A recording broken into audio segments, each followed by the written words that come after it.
Bismillahirrahmanirrahim. Assalamualaikum warahmatullahi wabarakatuh.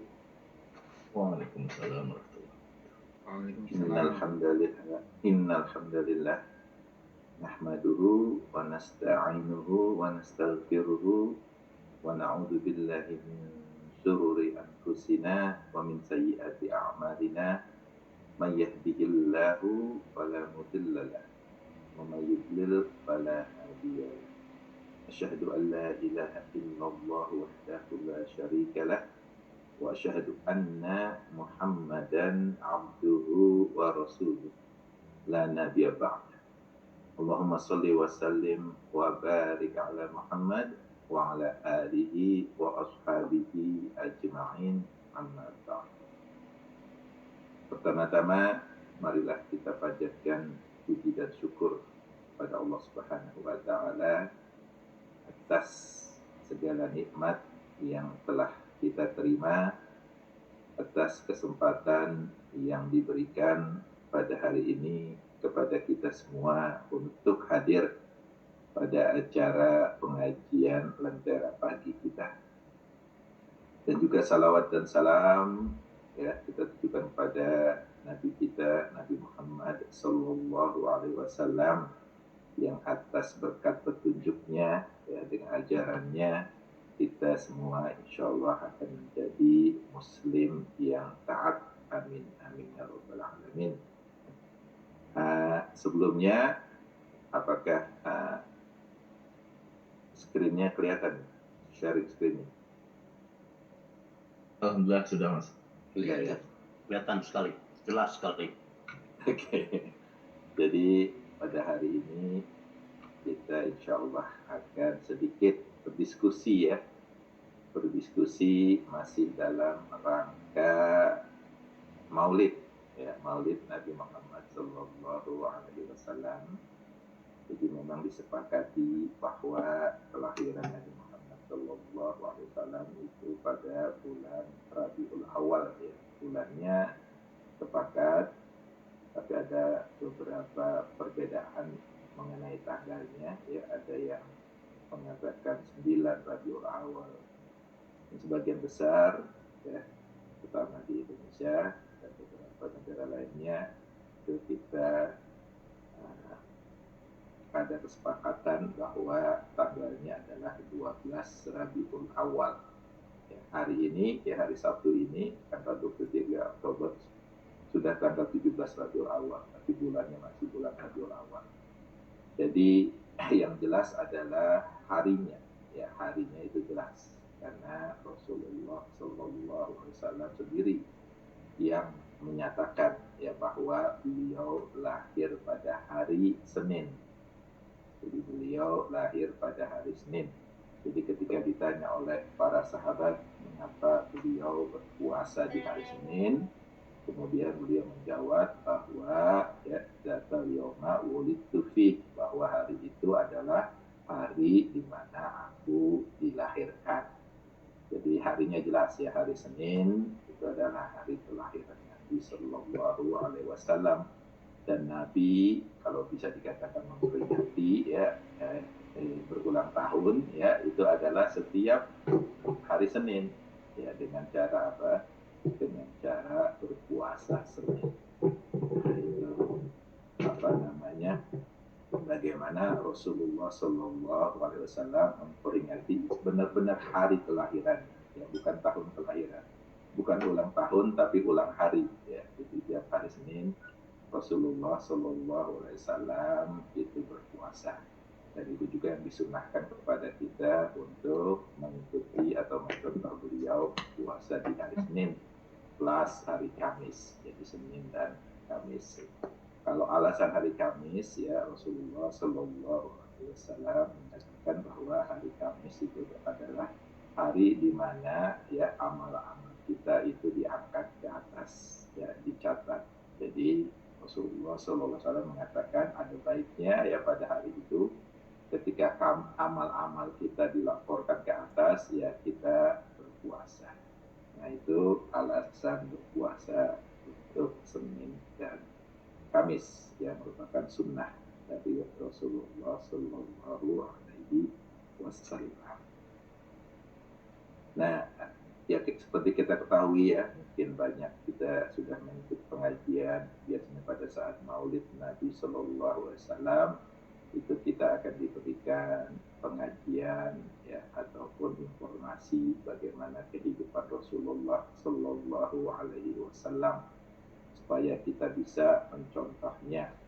Nah, pada hari ini ya saya juga akan sedikit memberikan ya semacam bahan diskusi ataupun informasi mengenai ya kehidupan Nabi Muhammad Sallallahu Alaihi Wasallam dalam skala waktu 24 jam. Ini yang secara umum ya. Jadi hari-hari yang beliau lewati secara umum ya selama 24 jam itu kira-kira apa saja yang beliau lakukan.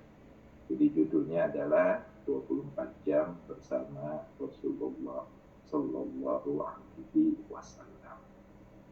Mudah-mudahan ya dari kegiatan 24 jam Rasulullah Sallallahu Alaihi Wasallam tersebut ada ya banyak yang bisa kita contoh dalam kehidupan kita.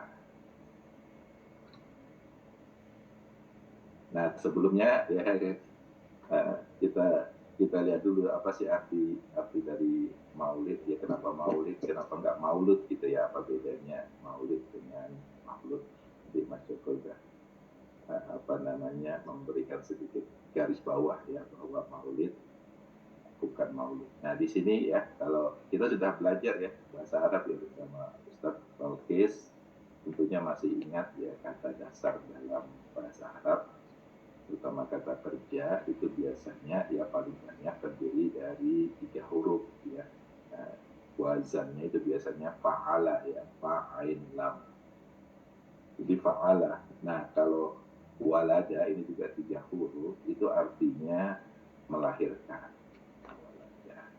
Walada ini sendiri adalah, kalau kita lihat di sini, ini ya walada ini kata dasar. Ini adalah fi'il madi. Ya, Mas Doni ini apa? Fi'il madi. Artinya telah berlalu. Nah, ini artinya walada ini artinya telah melahirkan. Walada. Sedangkan fi'il mudhari'nya ini yalidu. Ya, sedang melahirkan atau akan melahirkan. Nah, kita bisa lihat 2 kata ini di Quran ya, sering kita baca di surat Al-Ikhlas ini ya. Lihat di sini itu ada kan ya. Kalau kita udah tahu artinya tentunya gampang nih kita mengartikan surat Al-Ikhlas ini ya. Ayatnya ketiga lam yalid gitu kan ya, dan lam artinya tidak, yalid kira-kira yalid itu apa? Oh ini nih yalid nih melahirkan. Berarti lam yalid itu artinya Allah itu tidak melahirkan ya, kalau dalam tafsir bahasa Indonesia ya diartikan Allah itu tidak beranak gitu ya. Allah itu tidak beranak, lam yalid artinya Allah itu tidak melahirkan ya. Nah, sekali lagi dalam Quran bahasa Indonesia biasanya diartikan Allah itu tidak beranak karena tidak melahirkan. Wa dan lam tidak yulad. Nah yulad ini adalah fi'il majhul ya, kata pasif. Artinya di ya, dan tidak dilahirkan. Nah, dalam bahasa Indonesia, tafsir Quran bahasa Indonesia artinya tidak diperanakkan atau tidak punya bapak. Jadi Allah tidak beranak, tidak punya bapak. Nah ini artinya kalau kita lihat dari asal kata walada tersebut ya, lahir. Nah kemudian kalau kita lihat ya, ini isim fa'ilnya tadi yang melakukannya kan fa'il ya, artinya walid. Apa artinya walid? Walid ini orang yang melahirkan ya, orang yang melahirkan artinya kalau dalam bahasa Indonesia itu orang tua. Makanya kita berdoa Rabbi firli wali daya ya, kedua orang kita, karena kalau 2 itu jadi walidani ya, atau walidaini ya, makanya walidaya, kedua orang tua kita. Walid itu artinya orang tua gitu. Jadi walid. Nah, kemudian isim maf'ulnya ya atau objeknya itu maf'ulun, jadi mauludun. Mauludun artinya yang dilahirkan. Kalau bahasa Indonesianya ini jadi bayi, gitu ya, bayi. Jadi maulud itu artinya bayi. Makanya kalau kita nulis maulud Nabi berarti bayi Nabi Muhammad SAW itu artinya. Nah, kemudian apa itu masdarnya? Ya, masdar yang aslinya itu wiladatan atau wiladan, artinya kelahiran. Tapi juga ada masdar yang lain namanya masdar mimi, ya, ada mimnya, yaitu maulidun. Ya, maulidun artinya kelahiran, sama dengan yang atas yang wiladatan itu kelahiran.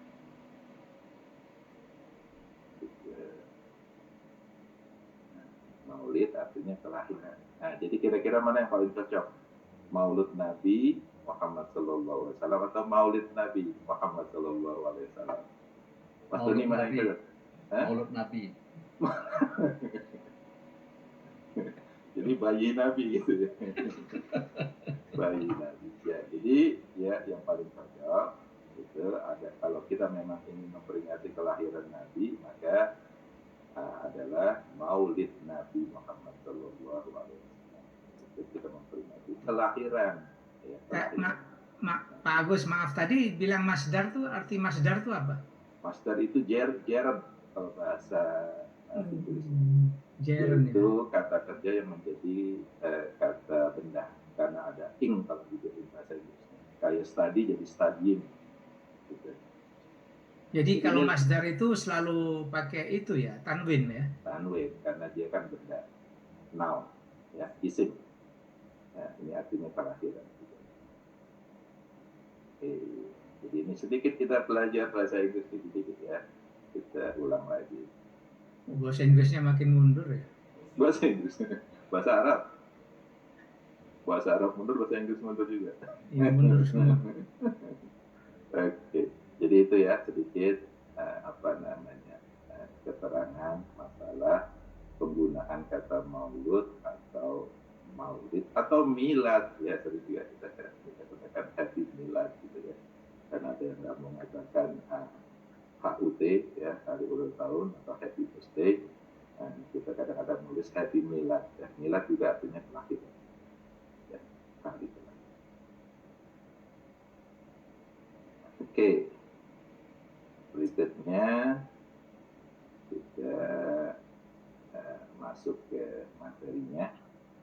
Allah Subhanahu wa Ta'ala berfirman, ini surat Al-Ahzab, surat 33 ayat 21. Sering kita dengar ya ayatnya, atau sering kita baca. A'udzubillahi minasyaitonir rajim. Laqad kana lakum fi rasulillahi uswatun hasanatun liman kana yarjullaha wal yawmal akhir wa dzakarallaha katsira.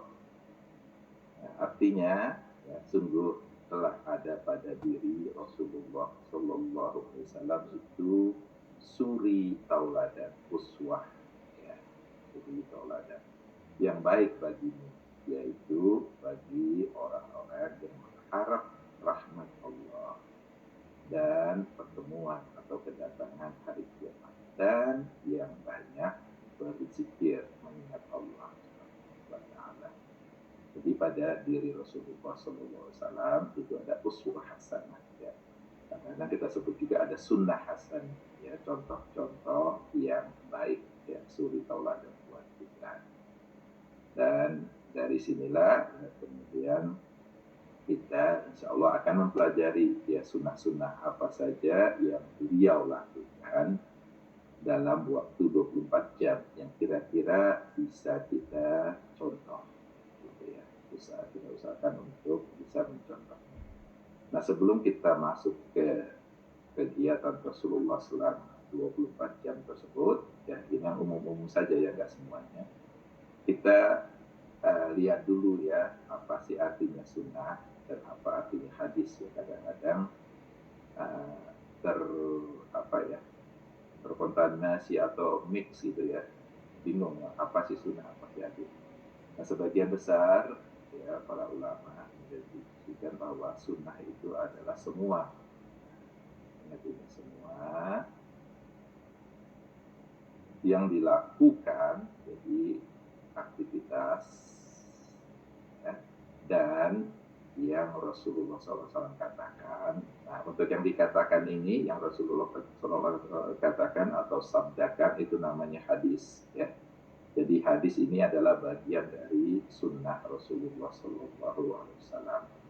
Dan kadang-kadang Rasulullah tidak berkata apa-apa ya, atau menyetujuinya, ataupun apa yang Rasulullah tolak. Nah, jadi ini semua kita sebut sebagai sunnah dari Rasulullah Sallallahu Alaihi Wasallam.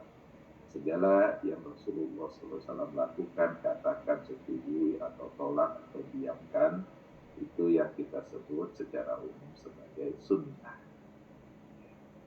Nah, sunnah Rasulullah Sallallahu Alaihi Wasallam itu ada dua jenis. Ya, yang pertama adalah sunnatul huda, sunnah yang bersifat sebagai huda atau petunjuk. Nah, artinya inilah sunnah-sunnah yang ya harus kita contoh atau direkomendasikan untuk dicontoh, atau bahkan yang tidak boleh dicontoh. Ya, ini yang maksud sebagai sunnatul huda. Jadi ada petunjuknya, gitu ya. Kita contoh atau justru tidak boleh kita contoh. Ya, sebagai contoh ya, misalnya bagaimana yang wajib kita ikuti ya, sunnah-sunnah yang sunnatul huda yang wajib kita ikuti, misalnya bagaimana cara sholat ya, jelas itu harus kita ikuti itu. Contohnya yang diberikan oleh Rasulullah Sallallahu Alaihi Wasallam, wajib ya hukumnya ya, karena Rasulullah SAW bersabda ya, sallu kama ra'aitumuni usolli, ya sholatlah sebagaimana saya sholat. Kemudian puasa ya, puasa hukum-hukumnya ya wajib, itu kita contoh bagaimana Rasulullah SAW berpuasa di bulan Ramadan ya, mulai dari sebelum terbit matahari sampai nanti maghrib misalnya, atau hal-hal yang wajib yang lainnya yang Rasulullah SAW contohkan ya, misalnya ibadah haji gitu ya. Nah, itu yang termasuk sunnatul huda yang wajib dicontoh. Ada juga sunnatul huda yang sifatnya direkomendasikan untuk dicontoh, atau sunnah ya, disunnahkan. Jadi beda antara sunnah Rasulullah ini dengan sunnah hukum yang 5 ya, wajib, sunnah, mubah dan sebagainya. Itu walaupun sama-sama memakai kata sunnah, tapi artinya berbeda ya. Kalau sunnah yang kita bahas ini adalah sunnah atau apa-apa yang Rasulullah lakukan, katakan, atau setujui atau tolak, itu sunnah. Sedangkan sunnah bagian dari hukum Islam, wajib, sunnah itu adalah rekomendasi ya. Jadi ada juga sunnah-sunnah Rasulullah SAW yang disunnahkan, direkomendasikan untuk dicontoh.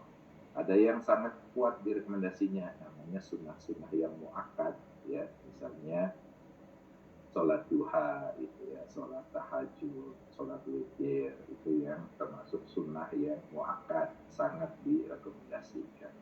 Kemudian sunnah rawatib yang 10 atau 12 ya, ada beberapa perbedaan, ada yang mengatakan 10, ada yang mengatakan 12, yaitu sunnah rawatib yang sunnah muakkad, sangat direkomendasikan.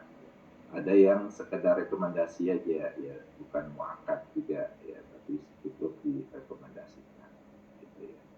Ada juga justru sunnah apa yang dilakukan oleh Rasulullah SAW justru tidak boleh kita lakukan. Ya, contohnya adalah Rasulullah SAW mempunyai istri lebih dari 4. Nah, itu kekhususan bagi Rasulullah SAW.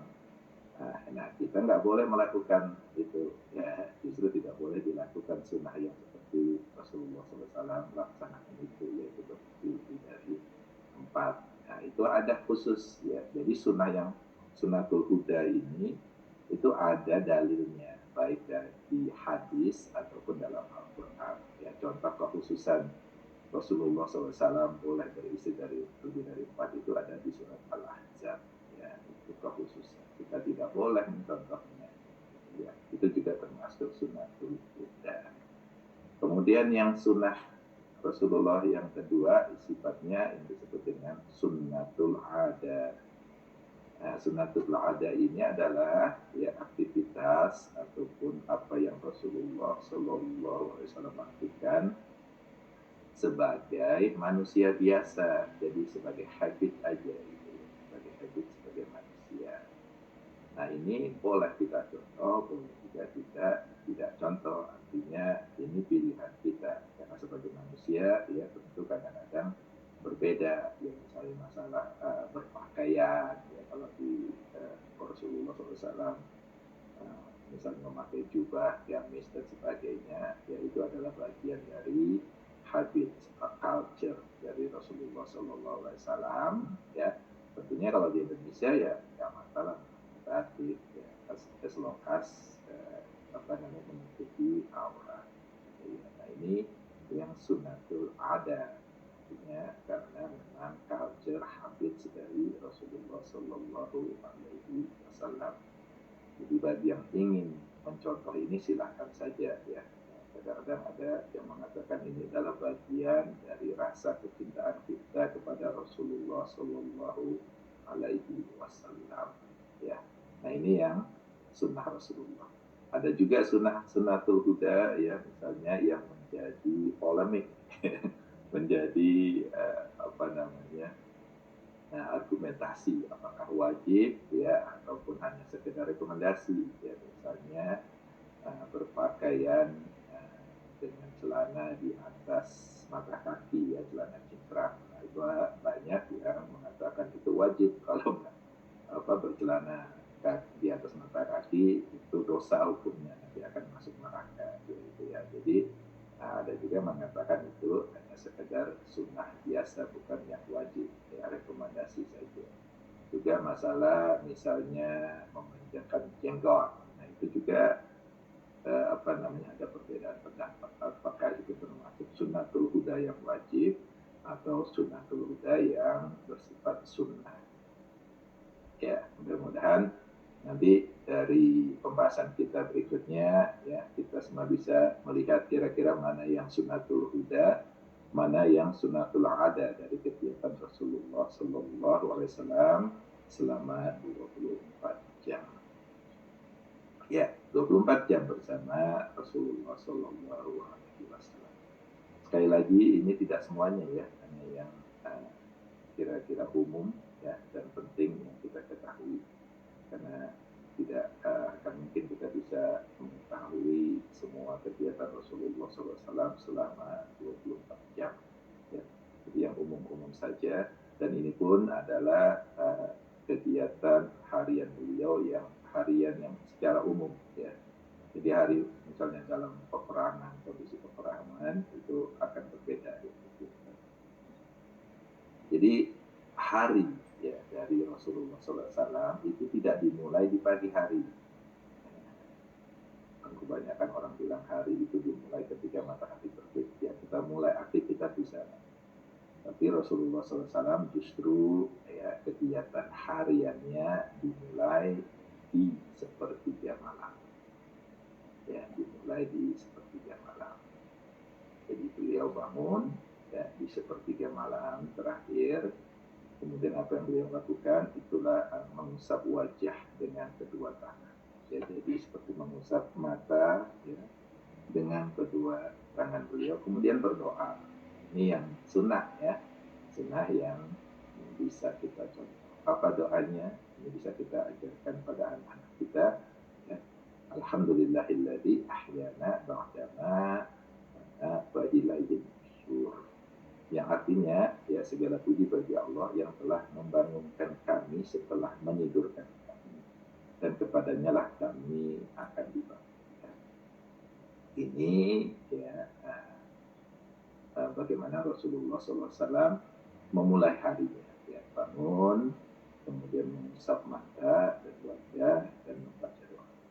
Dan ya dalam beberapa hadis Rasulullah SAW juga membaca ayat ini ya. Ini ayat 190 dari surat Ali Imran. Inna fi khalqis samawati wal ardi wa ikhtilafil laili wan nahari la ayatin li ulil albab. Sesungguhnya dalam penciptaan langit dan bumi dan pergantian malam dan siang terdapat tanda-tanda kebesaran Allah bagi orang yang berakal.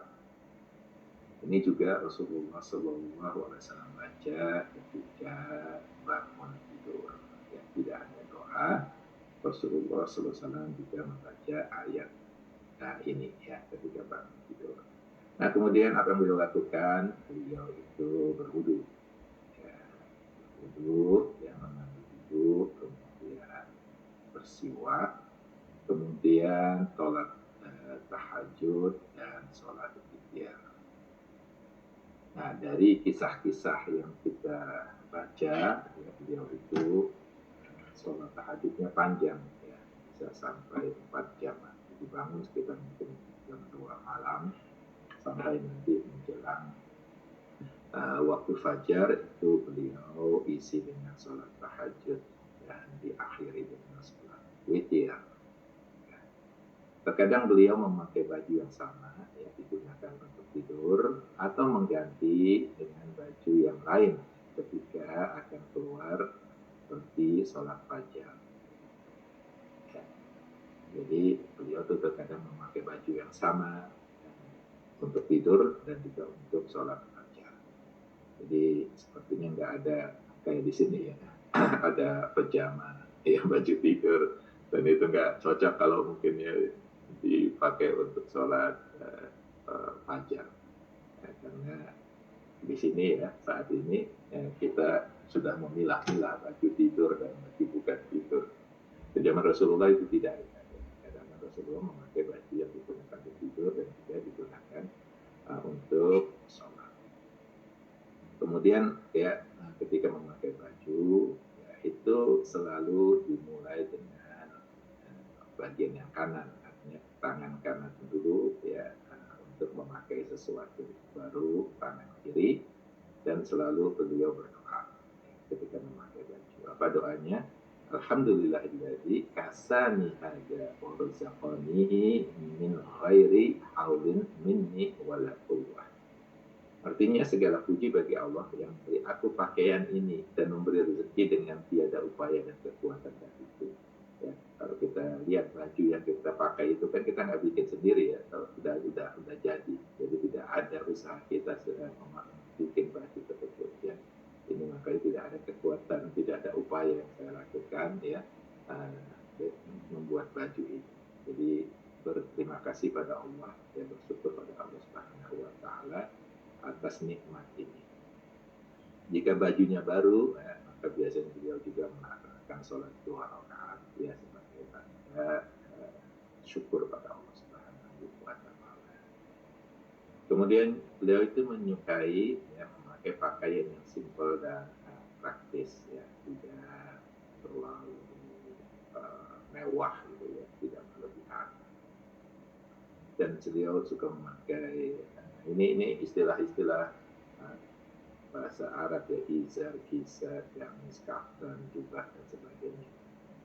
Kemudian beliau melarang, nah ini yang tadi kita singgung ya, melarang memanjangkan celananya sampai di bawah mata kaki. Nah ini menjadi perdebatan juga, apakah larangannya bersifat haram atau larangannya hanya bersifat makruh ataupun makruh yang lebih mendekati haram atau makruh yang lebih mendekati mubah. Karena makruh itu sendiri kan bisa makruh tahrim ya, artinya mendekati haram, atau makruh yang mendekati mubah. Kemudian lengan baju beliau memanjang sampai pergelangan tangan atau sampai dasar dari jari tangan, tapi tidak pernah lebih dari jari tangan itu sendiri. Beliau menyukai warna yang putih.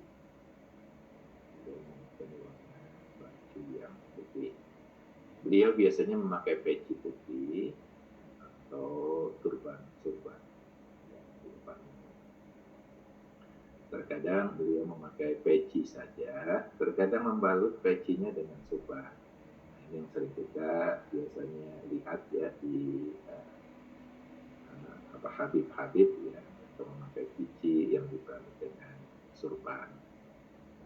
Dan beliau biasanya mengikat surbannya sedemikian rupa sehingga ada buntutnya, ya, ada buntut surban yang memanjang di antara kedua pundak beliau, ya, kalau diletakkan ke belakang atau di bawah dagu beliau ketika diletakkan di depan. Ya. Terkadang beliau memakai surban tanpa peci juga. Ini hanya melilitkan surban itu di kepala tanpa peci di bawah surban. Nah ini apa yang beliau lakukan. Nah kalau kita lihat kira-kira ini sunatul ada atau sunatul huda, ya bisa kita pikirkan sendiri ya memakai turban ini. Nah, ini adalah kebiasaan ataupun habit dari Rasulullah SAW menyukai memakai pici dan surban. Mungkin kalau di Amerika ya agak sulit ya memakai pici dan surban tiap hari keluar. Nah, ini kalau kita lihat dari jenisnya, maka ini termasuk sunatul yang ada, sunnah yang merupakan adat kebiasaan dari Rasulullah Shallallahu Alaihi Wasallam. Nah, setelah tinggal di Madinah, ya, beliau juga memakai cincin. Nah, apakah ini huda atau ada? Kita lihat lagi ya. Silakan ya, teman-teman sekalian memikirkannya ya, memakai cincin ini huda atau ada. Cincin beliau itu terbuat dari silver itu perak ya, dari perak dengan batu hiasan atau gemstone dari Abyssinia. Sekarang itu Ethiopia ya, beliau letakkan posisi ke telapak tangan, jadi gemstone-nya itu ya adanya di telapak tangan, bukan di luar ya, jadi ada di telapak tangan. Dan beliau menyukai cincin, yang memakai cincin tersebut di jari manis. Nah, ini juga habit ya, ada baik tangan kiri ya, terkadang juga beliau taruh di jari manis di tangan kanan. Jadi boleh tangan kiri tangan kanan memakai cincin. Ini juga sunnatul yang sifatnya ada, bukan huda. Nanti kalau diwajibin pakai cincin semua gitu. Nah ini contoh cincin yang beliau kenakan ya, tulisannya adalah Muhammad Rasulullah, tapi ya Allahnya itu ada di atas, sedangkan Muhammadnya ada di bawah. Ya, jadi enggak Muhammad Rasulullah, Muhammad yang atas. Jadi bacanya tetap dari bawah, Muhammad Rasulullah, Muhammad adalah Rasul Allah. Nah ini kalau kita lihat bagaimana petinju Muhammad Ali ya, tidak mau namanya ada di lantai, di floor gitu ya, maunya di dinding karena mengambil nama, membawa nama Nabi ya Muhammad. Sedangkan Nabi di sini ya tidak mau ya menaruh namanya di atas lebih atas dari nama Allah. Nah ini contoh bagaimana adab kita pada Allah dan juga pada Rasulullah SAW. Ini bagaimana adab Rasulullah SAW pada Allah Subhanahu Wa Taala. Jika hendak membuat hajat, ya beliau akan pergi ke tempat sepi. Nah, kalau zaman sekarang kita sebut kamar kecil ya, restroom. Kalau zaman dulu sepertinya nggak ada restroom ya. Beliau akan berusaha menutupi tubuh sebaik mungkin ya, termasuk kepalanya. Jadi kepala beliau juga di-cover ya, pakai peci atau pakai tutup kepala ya, pada saat buang hajat. Beliau hanya mengangkat pakaiannya apabila telah berada di dalam atau di tempat terpencil tersebut atau di dalam rumah kecil ya. Jangan dari luar kita udah angkat tuh ini yang kita atau kita sudah turunkan celana kita ya sebelum masuk kamar mandi atau kamar kecil. Kalau beliau memakai cincin, maka cincin tersebut akan dilepas, tidak dibawa ke kamar kecil, tidak dibawa ke tempat beliau buang hajat. Karena apa? Karena ya ada di cincin tersebut ada nama Allah Subhanahu Wa Taala. Nah, makanya ya ini sebagai informasi aja, kan banyak orang yang jual kalung-kalung ya dengan nama Allah. Sebaiknya tidak dipakai atau tidak dibeli. Kalaupun mau dibeli, ya jangan lupa kalau memakai kalung tersebut yang ada nama Allah Subhanahu Wa Taala. kalau masuk ke kamar kecil itu harus ditaruh di luar, jangan dibawa masuk. Ya sebagai rekomendasi ya lebih baik tidak memakai hiasan seperti itu ya, pakai kalung yang ada nama Allah dan sebagainya. Nanti lupa kita ya masuk ke kamar kecil membawa kalung. Sebelum masuk ke kamar kecil ya beliau akan membaca doa. Ya doanya adalah Bismillahi Allahumma inni a'udzubika minal khubuthi wal khaba'ith. Dan ingat doa ini harus dibaca di luar kamar mandi. Jangan setelah masuk baru baca ini ya. Jadi ini di luar. Kemudian masuk dengan kaki kiri. Jadi beliau masuk dengan kaki kiri ya setelah membaca doa ini. Apa arti doanya? Dengan menyebut nama Allah ya sesungguhnya aku berlindung kepada Allah dari jin laki-laki dan jin perempuan ya. Kemudian beliau masuk ke kamar kecil dengan kaki kiri keluar. Beliau tidak akan mengerahkan wajah ya, ke arah kiblat atau membelakangi kiblat. Nah ini penting ya buat kita. Kalau kita memang bisa membuat rumah sendiri, mendesain rumah kita sendiri, usahakan ya toilet itu tidak menghadap kiblat atau membelakangi kiblat ya, karena ini sesuatu yang Rasulullah SAW larang lah ya, mengarahkan wajah kita ke arah kiblat atau membelakangi kiblat ketika kita buang hajat. Ya. Beliau juga melarang berbicara ya, ketika di kamar kecil ya sebaiknya diam ya. Dan beliau yang menyarankan untuk menyegerakan ya, hajat kita tersebut ya, jangan berlama-lama ya, jangan dicontoh misalnya di kamar mandi itu ada koran, ada majalah ya, nah itu malah bikin jadi lama ya. Beliau ya menyarankan ya, cepat ya membuang hajat ini, jangan dilama-lamakan. Beliau menggunakan tangan kiri ya untuk membersihkan kotoran. Misalnya untuk cebok ya itu kita gunakan ke tangan kiri, jangan tangan kanan ya. Ini adalah sunnah beliau. Setelah selesai beliau akan mencuci tangan dan meninggalkan kamar kecil dengan melangkah kaki kanan dulu ya. Jadi masuk kaki kiri, keluar kaki kanan, dan setelah keluar baru beliau berdoa. Jadi doa ini ya dibaca di luar kamar mandi, jangan di dalam kamar mandi. Apa doanya? Ghufranak ya Allah ya, hamba memohon ampun. Karena apa memohon ampun? Karena selama di dalam kamar mandi itu kita dilarang untuk menyebut nama Allah Subhanahu wa taala. Seolah-olah ketika di kamar mandi kita agak lupa ya untuk berzikir, karena memang tidak boleh berzikir. Makanya kita mohon ampun ya. Dan juga ya doa tersebut ya beliau tambahkan dengan doa seperti ini ya, alhamdulillahilladzi adza 'anil adza wa afani. Yang artinya segala puji bagi Allah yang telah menghilangkan kotoran dariku dan telah menyehatkanku. Nah, sekali lagi ini doa dibaca setelah keluar dari kamar mandi. Nah, jika beliau harus mandi ya sebelum sholat, misalnya mandi junub, ya, maka beliau akan mulai dengan niat dan membaca basmalah.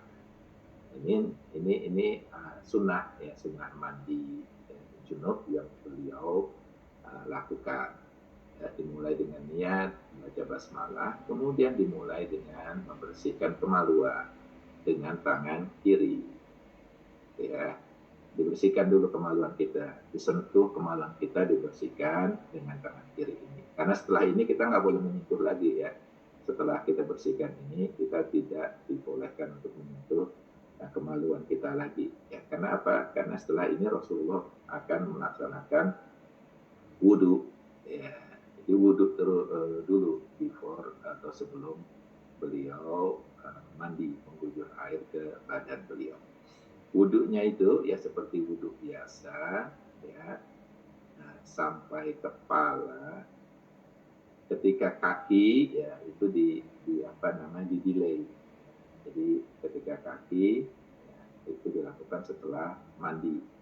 Jadi berwudu ya mulai dari mencuci tangan, berkumur, hidung, muka, tangan, kemudian kepala. Ya ketika kepala inilah beliau mencuci rambut beliau, memijat-mijatnya. Nah, kemudian setelah itu baru mengguyur atau kita sebut mandi 3 kali. Ya. Nah, kalau sekarang mungkin kita pakai pakai shower ya, mungkin lebih dari 3 kali guyuran kita itu ya. Nah, tapi yang beliau sunahkan ya paling tidak 3 kali guyuran ke seluruh kepala, badan hingga basah semua. Dan beliau sangat hati-hati untuk tidak melewati sedikit bagian tubuhnya dari guyuran air, ya bahkan satu helai rambut pun ya. Karena beliau bersabda barang siapa yang melakukan ini atau ada bagian yang tidak basah oleh air mandi kita itu nanti juga akan mendapat siksa di neraka. Jadi beliau sangat hati-hati ya ketika mengguyur ini semua bagian tubuh beliau basah. Ya. Nah, ketika berwudu, nah ini juga salah satu sunnah wudu, ya, dan itu menghadap kiblat. Nah ini sekali lagi ya bagi yang memang membangun rumah dengan desain sendiri, ya usahakan ya ketika kita wudu ya kamar tempat kita wudu kita itu menghadap kiblat. Juga bagi yang merencanakan untuk membangun masjid misalnya, ya usahakan ya tempat duduk wudu itu adalah menghadap kiblat. Ini bagian dari sunnah. Kalau kita masuk beberapa masjid di Amerika, ya, saya rasa sebagian besar masjid ini sudah melaksanakan sunnah ini. Ya. Tempat wudhunya itu sebagian besar menghadap kiblat. Ya, beliau membaca basmalah ya dimulai wudhu.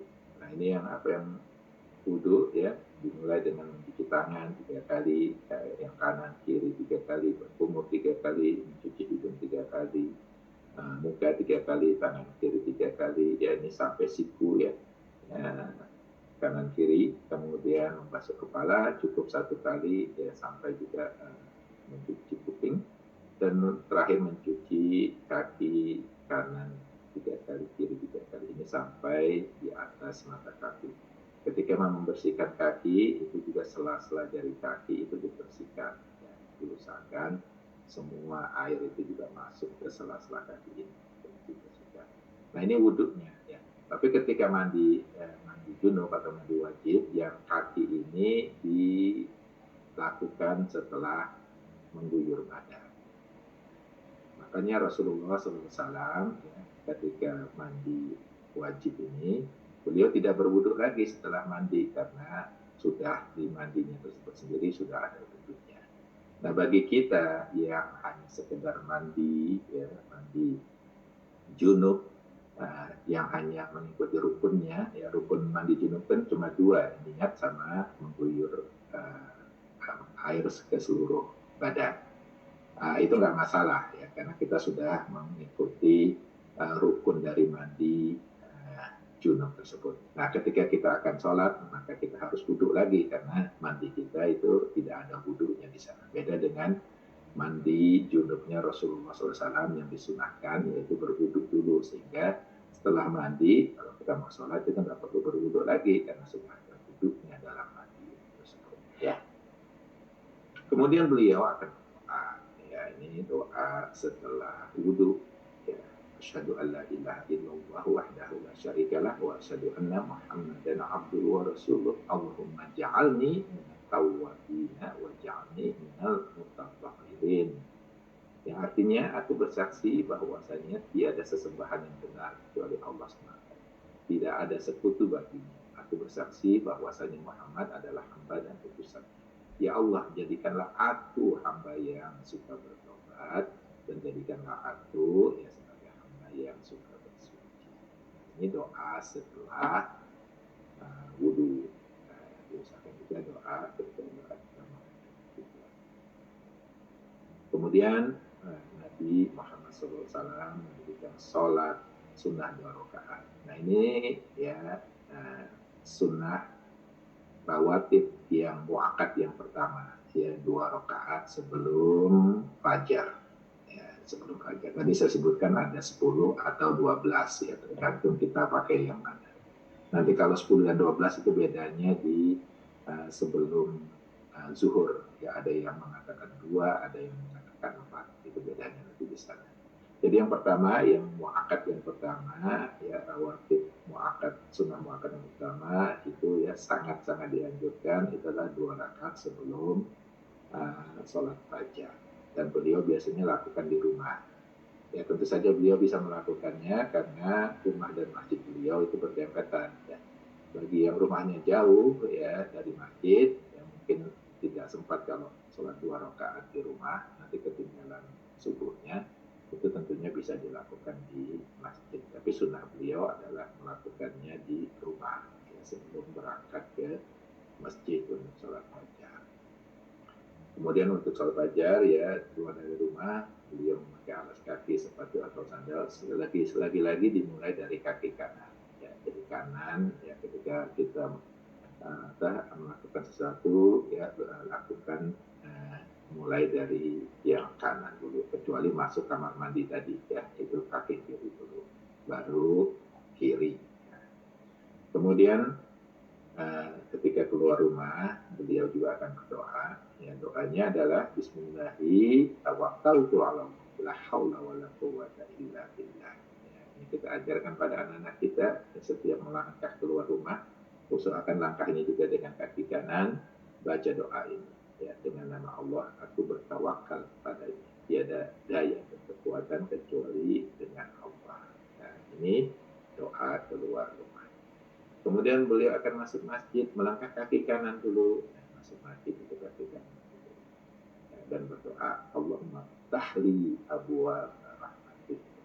Ya Allah, bukakanlah pintu-pintu rahmatmu. Termasuk masjid doanya. Setelah berfajar, beliau akan berzikir. Ya, di antara zikirnya adalah Allahumma ajirni minan nar 7 kali. Nah, saya rasa saya sudah pernah memperwatkan ya zikir-zikir pendek yang Rasulullah SAW lakukan ya beberapa mungkin tahun lalu kali ya. Ya kita sudah juga mempelajari zikir-zikir tersebut. Ya, salah satunya adalah ya Allah ajirni minan nar. Ya Allah lindungilah aku dari siksa neraka 7 kali. Ini setelah sholat subuh dan maghrib ya. Yang lainnya misalnya la ilaha illallah wahdahu la syarikalah lahul mulku wa lahul hamdu yuhyi wa yumiitu wa huwa ala kulli syai'in qadir. Tidak ada Tuhan selain Allah, tidak ada sekutu baginya, miliknya segala kekuasaan dan baginya segala pujian. Dia maha kuasa atas segala sesuatu. Dan ini dibaca setelah fajar dan setelah maghrib itu 10 kali. Nah, ini salah dua salah dua zikir beliau setelah fajar.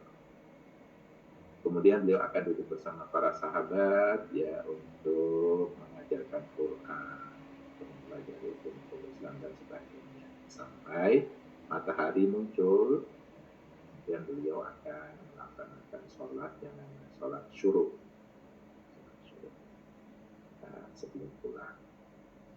Kemudian beliau akan meninggalkan masjid dengan melangkah kaki kiri dulu. Jadi masuk masjid, keluar masjid, ini oposisi ya dengan masuk kamar kecil. Ya, kalau masuk masjid kaki kanan dulu, masuk kamar kecil kaki kiri dulu. Keluar masjid kaki kiri, ya keluar kamar kecil kaki kanan. Apa doa keluar masjid? Allahumma inni as'aluka min fadlik. Ya Allah, sesungguhnya aku memohon keutamaan darimu. Ketika masuk rumah, ya beliau akan mengucapkan salam. Ini juga sunnah, ya, mengucapkan salam. Sampai hai hani, ya, ayahku, ucapin salam dulu. Setelah itu boleh silakan mengatakan hai hani. Salam adalah sunnah ketika masuk rumah. Kemudian beliau akan bercanda dengan keluarga, bermain dengan keluarga dan sebagainya. Juga beliau membantu pekerjaan rumah tangga, termasuk memerah susu, memperbaiki sandal yang rusak, menempel baju yang bolong seterusnya. Ini ada di sirahnya, ada di kisahnya. Jadi beliau itu tidak malu-malu atau tidak ragu-ragu untuk melaksanakan pekerjaan rumah tangga. Ya. Jadi jangan jaim ya istilahnya. Saya kan laki-laki, suami, masa ngerjain pekerjaan rumah tangga, masa nyuci piring atau nyapu lantai dan sebagainya. Ya, itu jaim yang berlebihan itu, karena Rasulullah SAW mencontohkan kepada kita ya juga untuk membantu kegiatan rumah tangga yang bersifat rumah seperti itu. Beliau juga biasanya yang mencari makanan, apakah ada makanan hari ini, atau beliau terkadang hanya makan apa yang disiapkan untuk beliau. Jika tidak ada makanan, maka beliau akan berniat untuk berpuasa. Jadi beliau berpuasa kalau tidak ada makanan. Nah, ini bedanya antara niat puasa Ramadan dengan puasa sunnah di sini. Puasa Ramadan niatnya yaitu dilaksanakan di malam hari. Sedangkan puasa sunnah itu niatnya kapan saja ya, ketika kita mau berpuasa. Misalnya kita bangun tidur nggak ada makanan gitu ya pagi-pagi, tapi kita belum makan ya, nggak ada makanan, maka kita bisa langsung berniat puasa sunnah. Ya. Jadi itu beda niat puasa Ramadan dengan puasa sunnah. Kemudian ketika makan beliau mulai dengan tangan kanan ya, tangan kanan dan basmalah. Jadi usahakan jangan makan dengan tangan kiri ya. Tangan kiri Rasulullah SAW bersabda adalah bagaimana syaitan itu makan dengan tangan kiri ya. Kita makan dengan tangan kanan, mulai dengan basmalah. Allahumma barik lana fima razaqtana wa qina adzabannar. Bismillah. Ya, ini doa yang beliau ucapkan ketika hendak makan. Ya Allah, berkahilah rezeki yang telah Kau berikan kepada kami dan jauhkanlah kami dari siksa neraka. Ya, bismillah. Setelah makan beliau akan berdoa, Alhamdulillahilladzi at'amana wa saqana wa ja'alana minal muslimin. Segala puji bagi Allah yang telah memberi kami makan dan minum serta menjadikan kami termasuk golongan orang muslim. Ya. Ini doa beliau setelah beliau akan mendirikan sholat duha ya, kesehariannya. Dan sholat duha ini termasuk sesuatu yang wajib bagi Rasulullah. Ya. Rasulullah itu bisa dikatakan tidak meninggalkan sholat duha. Makanya bagi kita ini adalah sunnah muakkad yang dikuatkan. Kemudian tidur siang, qailullah.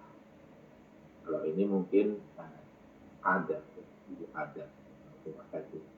bisa kita contoh ya, kalau ada waktu, kalau tidak ya tidak sesuatu yang wajib untuk tidur siang sebelum waktu zuhur. Kemudian waktu zuhur beliau akan berangkat ke masjid ya, dan berwudu. Beliau mendirikan sholat 4 rakaat atau 2 rakaat sunnah. Nah, ini yang beda tadi sunnah muakkad antara yang 10 dan 12 itu ada di sini. Ada yang mengatakan 2, ada yang mengatakan 4.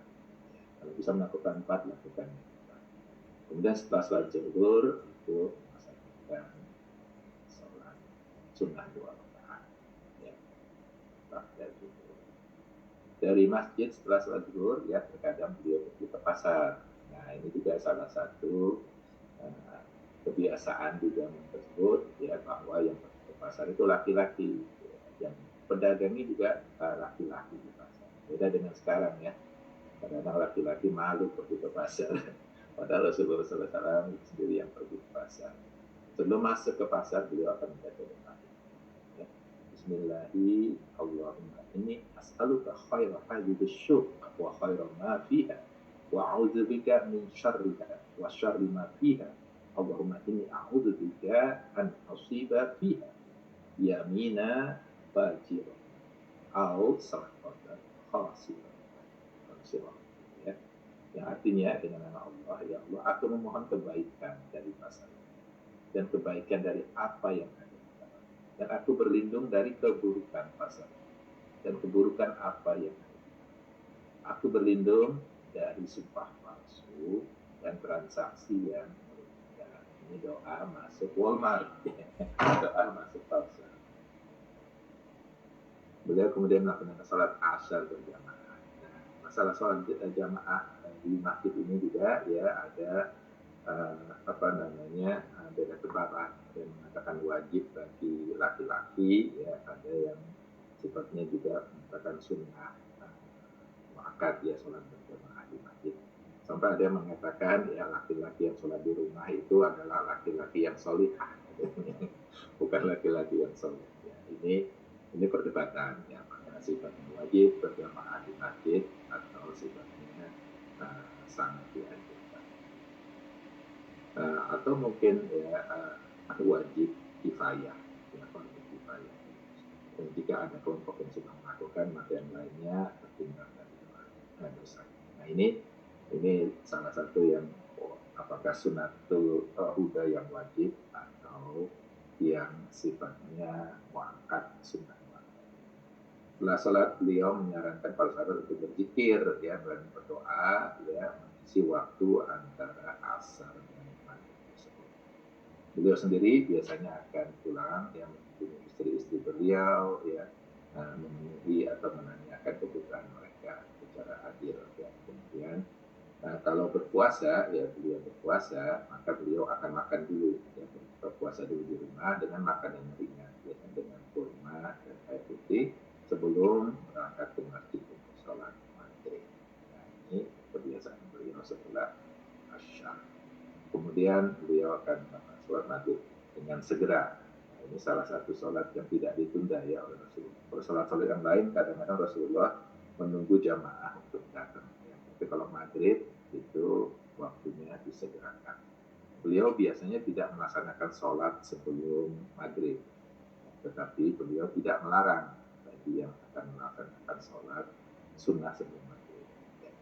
Tapi beliau nanti akan melakukan sunnah rakaat setelah 2 rakaat setelah maghrib. Nah ini yang muakkad ya, ini yang sangat dianjurkan.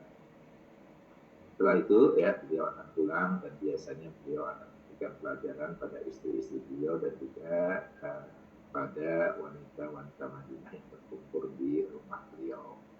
Jadi ini dilaksanakan antara maghrib dan isya. Ya, kemudian sholat beliau akan pergi ke masjid untuk sholat isya berjamaah dan pulang ke rumah ya tanpa melaksanakan sholat 2 rakaat setelah isya. Dan sholat 2 rakaat setelah isya itu dilakukan di rumah. Seperti tadi yang fajar, 2 rakaat sebelum fajar itu dilakukan di rumah. 2 rakaat setelah isya ya Rasulullah SAW melaksanakannya di rumah. Dan ini yang sunnah yang muakkad yang 10 atau 12 tadi. Beliau tidak suka terlibat percakapan setelah isya, jadi beliau biasanya langsung tidur ya, setelah isya agar nanti bisa bangun untuk sholat tahajud dan witir. Sebelum tidur beliau akan memastikan bahwa ya rumah itu aman, ya terkunci, air tersedia untuk besok harinya, makanan telah ditutup ya, menyalakan lampu di rumah. Jadi ini juga sunnah beliau nih, ya, untuk memastikan bahwa kondisi rumah aman ya sebelum tidur. Sebelum tidur beliau pun akan berwudu ya, akan membersihkan tempat tidur ya, dibersihkan spray-spraynya lah kalau sekarang.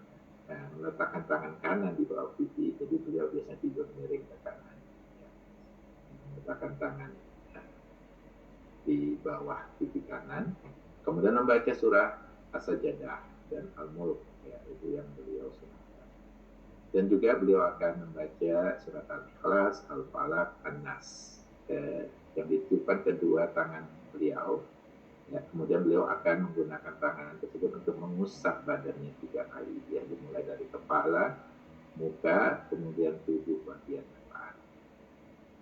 Lalu setelah membaca surat Ikhlas, Al-Falaq, dan surah An-Nas ini ditiup ke tangan, ya, telapak tangan, kemudian digunakan untuk mengusap badan 3 kali. Ya, kepala, muka, tubuh bagian depan. Kemudian itu doa. Ya, doanya adalah Bismillah. Bismika Allah ya, wa bismika amut, yang artinya dengan namamu ya Allah hidup dan dengan namamu aku mati. Nah ini kira-kira ya sebagian kegiatan Rasulullah SAW selama 24 jam. Saya cukupkan sampai sekian ya. Kalau ada pertanyaan silakan Mas Joko. Tolong kirim PPT-nya Mas Agus ya.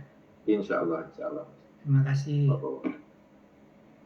Alhamdulillah, terima kasih Mas Agus yang telah membawa kita mengenal Rasulullah selama 24 jam ya. Jadi 24 jam sama Rasulullah, yang memulai harinya itu bukan di pagi hari, tapi di sepertiga malam. Jadi kalau ini mungkin karena sholat subuhnya makin mendekati, kalau di bulan itu makin pagi gitu, jadi mungkin setengah malam itu malah sebelum jam 12 gitu. Jadi belum bisa dibilang pagi, masih tengah malam. Insya Allah kita lanjutkan dengan diskusi, insya Allah, dan tanya jawab. Jadi kalau ada yang bertanya, nanti ada yang menjawab, atau mau komentar saja jika boleh. Saya mau tanya. Berikan kesempatan kepada yang baru dulu lah. Mas Kris belakangan aja ya. Nanti lupa dia. Nanti lupa. Oh, monggo Mas Kris, silakan. Iya, makasih. Saking ininya sampai sempat dus. Saking sejuknya suaranya Mas Agus tadi. Alhamdulillah. Sedikit. Alhamdulillah. Nggak, ini aja Mas. Tadi ini ya, dari yang pertama, ini bukan kelakuan, bukan perincian kata atau kelakuan, tapi itu tentang konsep itu loh. Jadi ada sunnah yang sifatnya menjadi huda, ada sunnah yang bukan huda, yang biasa-biasa saja, yang dipengaruhi oleh budaya. Gimana itu Mas ini ya? Membedakan itu gimana ini ya? Maksudnya kenapa ini dicantumkan sebagai huda? Kan banyak itu kan macam-macam ininya kan. Iya, jadi saya ingin tahu ininya aja. Gimana Dalil. Ada dalil. Untuk yang huda itu ada dalilnya, ada hadisnya, baik dalam Quran ataupun dalam hadis Rasulullah SAW. Misalnya berpuasa Senin Kamis itu huda itu ya, karena ada dalilnya ya, dari Rasulullah SAW mengatakan puasalah Senin dan Kamis. Kemudian cara-cara sholat itu ada dalilnya bagaimana. Tapi kalau berpakaian, misalnya Rasulullah SAW berpakaian sorban, itu tidak ada dalilnya kita harus pakai sorban juga. Gitu. Nah, itu yang ada, itu ada ya, atau kebiasaan. Oh, itu ya kali yang. Tapi kalau yang terkait dengan ibadah khusus kali ya? Ya, kalau ibadah itu yang tidak. Jilbab, ya, itu ada dalilnya. Ya, jangan mengatakan bahwa jilbab itu kan ada orang Arab misalnya. Tidak, karena jilbab itu ada dalilnya di Quran. Quran ada ya. Jadi, tapi kalau berpakaian, ya, jenis pakaian yang kita pakai, ya, apakah batik atau apa, nah itu yang bersifat adat, ya, ada habit kebiasaan. Ya, pakai peci juga itu termasuk kebiasaan. Nggak dosa nggak pakai peci. Jadi, tuh saya lihat Mas Doni nggak pakai peci, Mas Agung pakai peci. Ya. jadi itu kebiasaan. Terus jenggot? Nah, jenggot itu adalah huda, ya, karena ada hadisnya. Tetapi huda itu tadi saya bilang kan ada yang bersifat wajib, ada yang bersifat sunnah, ya, rekomendasi. Nah, yang jenggot ini ada dua pendapat. Ada yang bersikeras bahwa jenggot ini wajib, sehingga kalau nggak berjenggot nanti masuk neraka. Ada yang bersikeras seperti itu. Juga berpakaian cingkrang, itu ada yang bersikeras itu wajib, ada yang bersikeras hanya sekedar sunnah biasa, ya, yang kita lakukan. Itu Mas Kris. Nah, kalau yang ini ya kita ikut yang mana? Karena ada dua, dalilnya ada sama. Ya. Biasanya hanya interpretasi dari dalil tersebut. Ya, ada yang mengatakan wajib, berinterpretasi bahwa kalau nggak pakai jenggot itu nanti masuk neraka. Ya. Dia kelompok ini menafsirkannya hadis tersebut seperti itu. Sedangkan yang lainnya yang menafsirkan hadis itu nggak seperti itu ya. Nggak wajib sifatnya. Tapi kalau mau panjangkan jenggot silahkan, itu adalah sunnah. Sama juga dengan memakai pakaian cingkrang. Terima kasih Mas Agus. Ya, Terima kasih ya. Assalamualaikum. Saya boleh tanya? Boleh Mas. Namanya mau tanya. Itu khas orang Jogja itu. Kembali ke sunnah hadis. Huda kalau ada dalil. Jadi dalil itu, maaf saya baru sekali nih, maksudnya jadi yang dimaksud dalil itu apa Ustaz? Apakah Quran atau hadis? Itu pertanyaan pertama.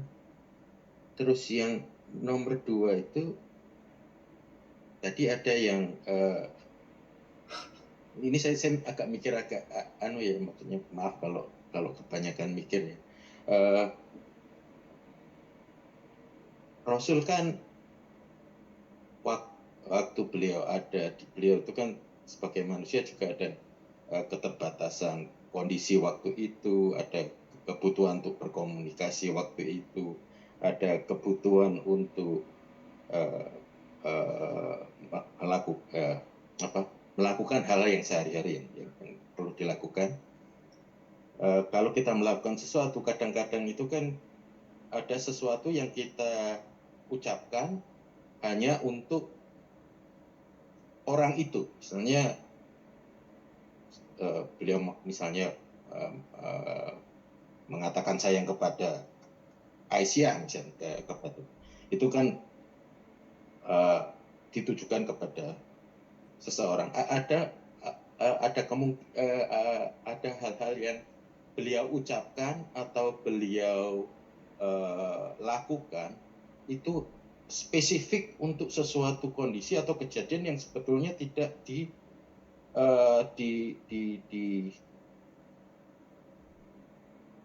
digunakan untuk memberi petunjuk kepada semua orang.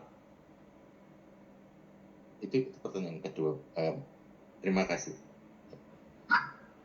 Iya. Ya, boleh saya jawab ya, tadi kan boleh bertanya, boleh dijawab ya. Iya. Kalau ada yang bertanya harus ada yang Jadi kalau masalah dalil ya, kita sudah sepakati bahwa dalil itu yang utama adalah Quran dan hadis. Itu yang tingkatannya. Itu ada di Quran dan hadis, atau kalau tidak ada di Quran ada di hadis. Ya, kemudian tingkatan berikutnya dalil itu adalah kita sebut dengan ijma, ya, ijma ulama. Itu juga menjadi dalil ya, untuk melakukan sesuatu ibadah misalnya. Dan ijma ini biasanya diawali dengan yang kita sebut dengan ijtihad. Dan ijtihad itu dibolehkan. Di zaman Rasulullah SAW, beliau itu pernah mengirim salah satu sahabatnya ke Yaman yang menjadi dai, dan beliau bertanya, Muaz bin Jabal yang dikirim ke sana. Beliau bertanya, apa yang kamu gunakan untuk menyelesaikan masalah di sana? Muaz bin Jabal bilang, saya akan menggunakan Quran dan Sunnah atau hadis, gitu ya. Quran dan Sunnah atau hadis Rasulullah. Bagaimana kalau nggak ada di Quran dan di hadis itu? Ya? Maka saya akan beristihad. Dan Rasulullah SAW mengatakan, ya, jadi Muaz bin Jabal ini salah satu sahabat yang pinter gitu ya, dan dikirim ke Yaman untuk berdakwah ke sana. Ya, kita lihat hasilnya bagaimana di Yaman itu muslimnya ya sangat taat pada Allah Subhanahu wa taala. Termasuk dari Yaman inilah banyak habib-habib yang tinggal di Indonesia. Seperti habib yang tinggal di Indonesia itu berasal dari Yaman ya, itu yang kita sebut sebagai habib-habib. Makanya hukum-hukumnya kebanyakan ya sebenarnya mengatur dari hukum-hukum di Yaman tersebut. Nah itu masalah dalil ya, kemudian yang kedua tadi pertanyaannya adalah sesuatu yang dilakukan oleh Rasulullah yang bersifat khusus. Tadi saya sudah ungkapkan bahwa ya di Sunnatul Huda itu ada memang sesuatu yang justru dilakukan khusus oleh Rasulullah SAW, dan kita itu justru tidak boleh mencontohnya. Jadi dalil kita nggak boleh mengambil contoh Rasulullah tersebut. Misalnya tadi saya katakan Rasulullah SAW punya istri lebih dari 4, ya, sedangkan kita hanya diperbolehkan sampai 4. Itu yang khusus, ya, atau ada perkataan dalam khusus yang Rasulullah SAW katakan atau lakukan yang justru tidak boleh dilakukan oleh kita. Misalnya berpuasa seharian penuh itu dilarang oleh Rasulullah SAW kepada kita, tapi beliau sendiri melaksanakannya. Ya. Nah, itu juga sesuatu yang khusus. Ya. Jadi yang justru tidak dibolehkan, ya, bahkan dilarang dilakukan oleh umatnya. Apakah itu menjawab Pak Basit? Sedikit yang pertanyaan kedua Pak Ustaz. Jadi ada kemungkinan atau adakah kemungkinan ini, kalau tadi kan yang dilakukan beliau tapi kita tidak boleh melakukan. Terus ada yang kita jadikan ada itu karena itu hanya cultural, ya, artinya tidak ada dalil. Tapi dari hadis itu sendiri atau dari sunnah itu sendiri, kan sekarang semua yang ada di hadis dan sunnah itu berdasarkan semua yang beliau lakukan, yeah, dan semua yang beliau katakan, semua, yeah, ya. Adakah yang sebagai manusia biasa, adakah yang kalimat itu sebetulnya hanya ditujukan untuk seseorang pada saat itu, pada kondisi itu saja, dan bukan untuk sebetulnya untuk ditujukan sebagai perintah atau contoh untuk semua?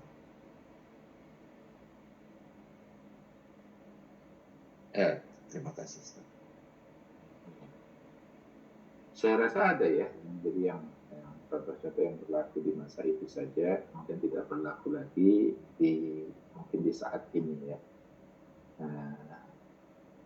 karena perbedaan zaman, gitu ya, dan itu memang khusus dicontohkan di waktu itu saja, di zaman Rasulullah SAW saja. Saya nggak bisa mengambil contohnya, mungkin kalau Anda bisa membantu. Misalnya Ustaz, saya cuma kadang-kadang itu bikin, misalnya kalau ada hadis yang mengatakan bahwa beliau berkata ke seseorang, itu sahabat yang mengatakan, sebaiknya kamu mengecat rambut tapi jangan warna hitam, misalnya kayak gitu. Apakah ada kemungkinan bahwa warna hitam itu nggak cocok untuk bapak itu, gitu? Bukan untuk kita semua. Pertanyaannya kan kadang-kadang kayak gitu, karena 1, 2, 3, 4 itu misalnya ada pernyataan beliau untuk menugaskan si A ke sana, itu kan berarti spesifik untuk sahabat itu pada saat itu. Jadi tidak menjadi suatu hadis yang dipegang untuk semua, gitu kan. Misalnya ada sahabat yang muda karena seperti ini. Nah, itu yang frame untuk memastikan bahwa semua yang dilakukan dan semua dikatakan itu menjadi aturan, atau semua yang dikatakan itu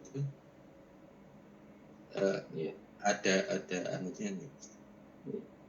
Itu nanti jadi pembahasan khusus itu. Jadi memang ada dua pendapat nantinya, ya, masalah warna rambut, cat rambut, kemudian seperti tadi jenggot tadi itu juga kan ada dua pendapat juga. Nah, kemudian hal-hal yang lain juga akan ada dua pendapat. Nanti tinggal tergantung kita jadinya bagaimana kita mengambil pendapat tersebut, mana kira-kira lebih cocok ke kita atau lebih kuat mungkin dalil. Kadang-kadang dalilnya juga sama-sama kuat, gitu, sehingga kita harus memilih nanti. Assalamualaikum. Terima kasih Ustaz. Waalaikumsalam. Mungkin ya tentang klasifikasi huda sama ada itu somewhat relatif, tergantung pada pemahaman seseorang atau mungkin mazhab seseorang, gitu. sebagai contoh mungkin yang ini aja pakai ini tutup kepala begitu ya, entah itu pakai kopiah, entah itu pakai turban, entah itu pakai, ada grup Muslim yang menganggap bahwa itu suatu hal yang ini somewhat mandatory gitu loh untuk sholat misalkan. Sebagai pernah kejadian itu Mas Eka yang di Houston itu dulu kan pernah ditugaskan ke India kan ya. Kemudian dia sholat di masjid gitu, dia nggak pakai kopiah, nggak pakai kupluk gitu, sama orang itu kemudian taruh aja itu kupluk di kepalanya dia gitu. Jadi memang agak somewhat problematik gitu. Bahkan juga ada ya kayak misalkan ya ini kita lihat aja sampai sekarang juga bahwa baju Muslim itu ya baju kayak itu Taliban begitu, yang himar atau segala macam baju itu yang Muslim gitu. Jadi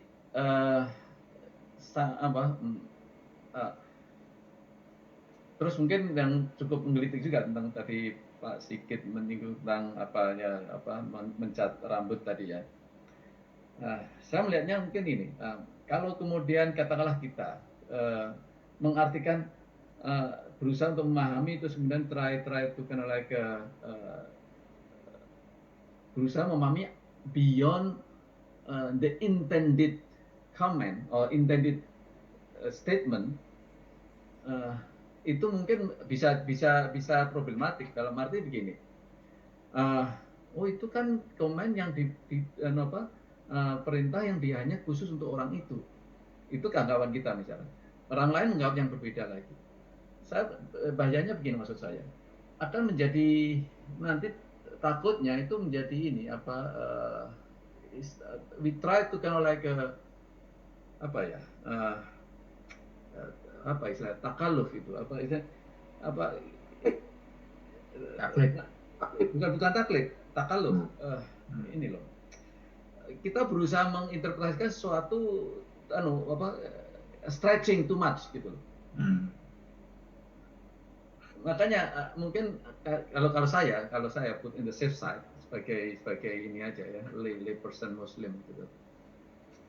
Kalau ada hadis yang seperti itu, atau kalau ada hadis, karena hadis kan itu kadang ada semua yang sunnah itu kan kemudian majority terrecord dalam hadis, book of hadis gitu ya, macam-macam, entah itu sahih, hasan, dhaif segala macam gitu.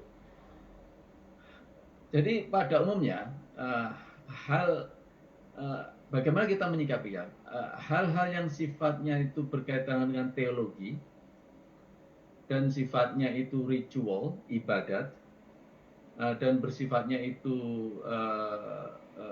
yang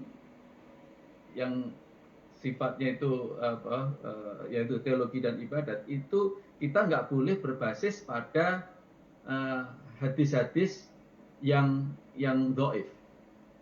Tapi kalau kemudian yang sifatnya itu hanya kebaikan, misalkan gini, kalau sudah baca Quran, khatam Quran, baca doa-doa ini, gitu. Atau kemudian kalau misalkan setelah melakukan ini, baca doa ini, itu kita bisa berlandas pada hadis dhaif. Karena itu nggak berkaitan dengan akidah kita, teologi kita, atau ritual kita, gitu. Ritual yang sifatnya khusus, misalkan sholat, gitu. Nah, makanya banyak amalan-amalan yang sunnah, misalkan maturat, gitu, misalkan. Ya boleh. Ada landasannya hadisnya hadis dhaif atau hasan boleh. Tapi kalau sifatnya itu yang berkaitan dengan teologi itu kita tidak boleh untuk ini. Mungkin itu kan kalau saya ya mengambilnya, karena kayak sampai ngecat rambut gitu tadi, atau kemudian jenggot segala macam, itu Mas Agus nggak pakai jenggot, nggak masuk surga itu. Jadi karena nggak ini, it has nothing to do with theology, it has nothing to do with ritual khusus gitu. Jadi saya menganggapnya itu adalah ya itu tadi boleh, mubah gitu loh, atau mungkin sunnah ya. Bahkan kalau di Hanafi kan sunnah itu ada kategorinya juga, kemudian wajib ada kategorinya juga. Jadi lebih ini. Makanya kadang-kadang kalau lihat saudara-saudara kita yang dari South Asia itu dari India, Pakistan itu saya melihat in daily practice is somewhat restrict gitu loh. Tapi yang aneh juga dalam menutup kepala, their woman itu somewhat more relaxed gitu loh. For me it's kind of like it's hard to make sense out of it. But anyway, jadi ada hal-hal yang somewhat contradictory gitu. Tapi ya itulah itu apa. As long as dalam siat teologi dan akidah dan ritual itu kita sama, kalau kita masih dalam lingkup inilah apa ummah Rasulullah SAW.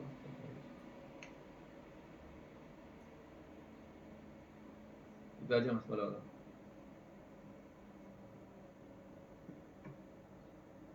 Terima kasih Mas. Siapa lagi mau nanya? Mas Doni? Mau komentar? Mau nambahin? Bentar. Kurangin? Kalau saya sih tadi berkenaan dengan pertanyaan tadi ya. Bismillahirrahmanirrahim. Saya sih cenderung ulamanya aja gimana. Karena itu emang menurut saya sih tugas-tugas ulama itu emang untuk melihat itu sesuatu yang khusus atau sesuatu yang umum. Nah, tapi masalahnya kita harus rajin baca. Yang berat. Dari berbagai macam buku. Nah, itu yang kita perlu petunjuk itu. Bukunya apa aja yang Mas Agus kan hari ini membawakan itu kan ada macam-macam tuh buku-bukunya yang jadi referensi itu kita harus belajar memang dari situ. Ketahuan itu memang saya kira tugas-tugas itu udah jadi homeworknya ulama itu nanti misalnya ini bukan cat rambut mungkin khusus nih ke orang itu aja tapi at some point mungkin ada ulama lain bilang nah itu perdebatan mungkin ada perdebatan di situ. Kalau dari segi akidah itu kayaknya udah fix kita. Semua mazhab sama. Kalau segi ritual hampir semuanya kita udah lihat mirip lah. Ada kunut nggak kunut gitu aja kan tangan di samping nggak di samping minimum lah. Cuma kita ikut aja kalau saya sih pernah sholat tempatnya orang Maliki ya ini Maliki saya ya menyesuaikan diri. Jadi saya yang lain amin yang saya nggak ada apa sholat maghrib mereka nggak baca amin saya amin sendiri untuk amin. Ya sudah gitu ya. Mereka untungnya nggak apa-apa gitu aja menyesuaikan diri memang ya alhamdulillah kalau saya bilang banyak ini perbedaan. Saya mau nanya Mas kalau yang itu loh mandi wajib itu kalau yang baca basmalahnya itu di dalam kamar mandi dong. Kalau zaman dulu kan beda ya kamar mandi dengan nggak ada WC. Kalau kita kan kamar mandi kita biasanya ada WC. Nah itu ada beberapa ulama yang mengatakan ya kalau bisa toiletnya kita tutup gitu ya. Karena ada yang kebuka toiletnya ketika kita tutup. Kalaupun membaca basmalah kan bisa kita dalam hati. Tidak perlu diteraskan. Kita memang di WC kita di kamar mandi kita ada toiletnya. Nah, itu salah satu karena zaman Rasulullah kan seperti itu. Nah ini termasuk yang apa namanya pembaharuan lah itu buku-buku pembaharuan bagaimana supaya meminimalkan kita tetap mengikuti rukun-rukun wudhu ataupun mandi itu, tetapi juga mengikuti petunjuk Rasulullah SAW agar tidak membaca nama Allah di dalam kamar kecil ya yang ada tempat buang airnya. Ya salah satu ininya rekomendasi seperti itu Mas. Dan kalau bisa kalau kita ingin wudhu atau kita ingin mandi, kalau bisa toilet itu ditutup ya ininya tuh outletnya itu ya, ditutup. Kemudian kalau membaca basmalah ya pada mencuci tangan itu mungkin sebaiknya dibaca dalam hati.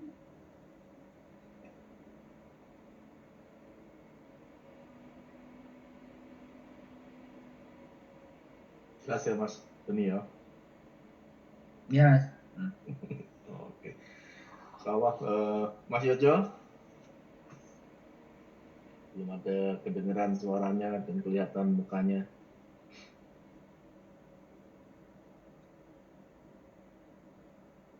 Atau Pak Iskandar? Assalamualaikum warahmatullahi wabarakatuh. Waalaikumsalam. Jadi kalau ini suara saya keras apa enggak ya? Dengar, jelas. Nah, jelas. Maaf, lambat ketiduran. Wah, saya lagi baru sekali ini nih. Lambat sebenarnya. Ya, alhamdulillah, bagus sekali ini singkat, padat, jelas mengenai bagaimana kita sebaiknya meniru Rasulullah SAW. Memang kalau dilihat sebagai orang awam, itu kita melihat ini seperti what? Kok susah banget ini ya, kan begitu kan?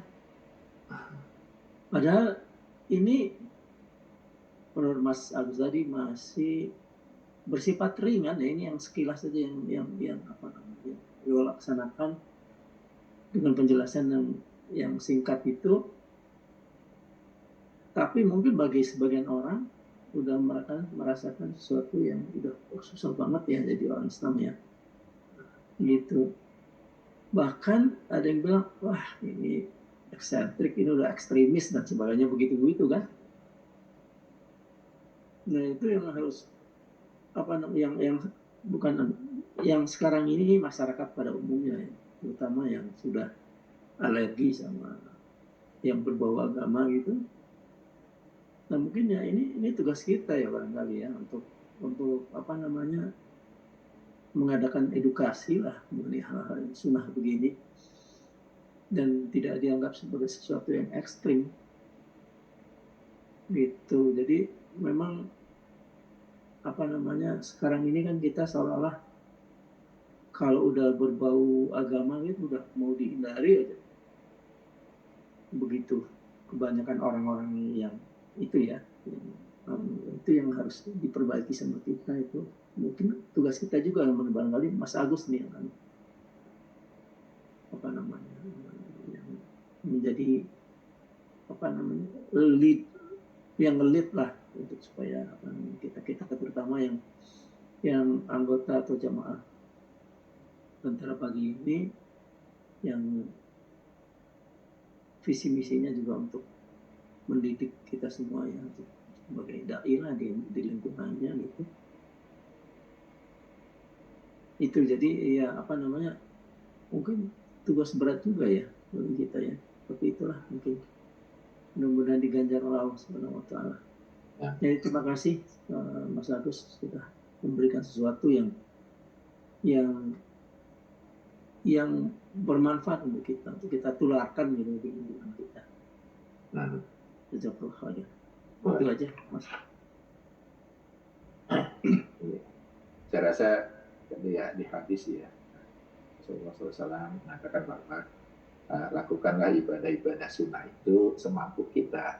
Jadi semampu kita mampunya seberapa itu yang kita laksanakan. Kemudian kita bisa tambah sedikit-sedikit dan kita istiqomah melakukannya. Insya Allah nanti yang berat jadi ringan. Makanya perintahnya ya untuk yang sunnah-sunnah itu semampu kita ya, nggak harus semuanya kita lakukan. Itu di hadisnya. Sedangkan untuk menghindari sesuatu yang mungkar ya, itu harus kita lakukan 100% ya. 100%. Beda dengan melaksanakan sunnah. Contohnya ya, misalnya untuk menghindari minuman keras itu kita nggak bilang saya semampu saya gitu, nggak minum hari ini minum besok misalnya, itu enggak. Jadi untuk yang mungkar itu 100% harus dihindari. Sedangkan untuk melaksanakan sunnah itu semampu kita, manis lapor ya, mampu kita. Jadi kalau kita yang belum mampu untuk salat tahajud misalnya ya kita nggak lakukan apa-apa, tapi kita mulai pelan-pelan. Kita belum bisa puasa Senin Kamis misalnya, nggak apa-apa ya, karena itu semampu kita perintah untuk yang sunnah-sunnah. Dan tadi yang masalah contoh ya, memang kita hidup di Amerika ini terus terang ya, orang Amerika mungkin jarang membaca Al-Quran, tapi yang mereka baca adalah akhlak kita Ya, kalau kita memang mencontohkan akhlak kita suka temperamental, ya suka marah dan sebagainya, mereka bilang itu mungkin akhlak Muslim gitu. Padahal nggak seperti itu. Nah, ini tugas kita semua nih, ya Pak Is dan teman-teman semua menjadi dai. Ya dai kan nggak harus selalu berbicara. Ya dai itu malah dimulai dengan hikmah. Ya perintahnya kan mulailah dengan hikmah. Hikmah itu artinya contoh yang baik. Itu ada di surat ya di surat apa namanya An-Nahl ya, ayat 125 itu kita diperintahkan untuk berdakwah dengan yang pertama dengan hikmah, kemudian baru dengan mau'izatil hasanah dengan pengajaran, baru kemudian dengan perdebatan yang baik. Nah itu levelnya ya, dimulai dengan hikmah.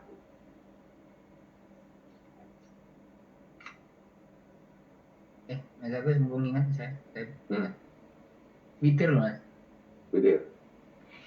Saya selalu bingung. Yang 3, misalnya lebih dari kalau 1 rakaat kan jelas. Kalau yang 3 rakaat tuh ya kan pakai duduk nggak? Ini selain pertanyaan saya lupa tuh. Pakai duduk nggak?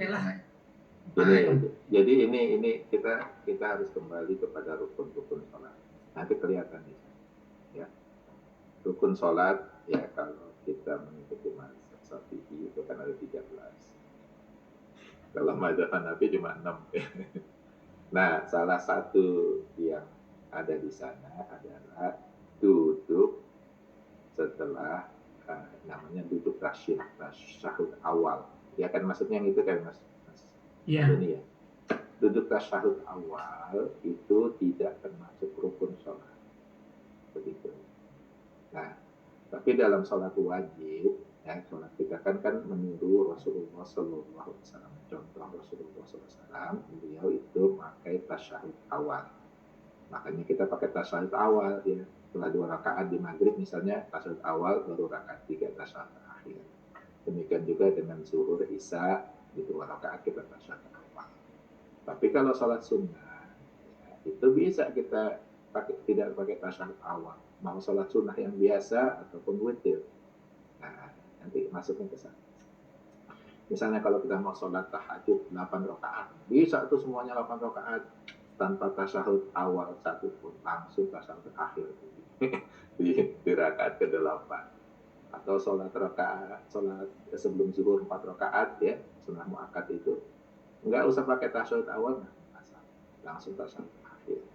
Nah, sama juga dengan witir.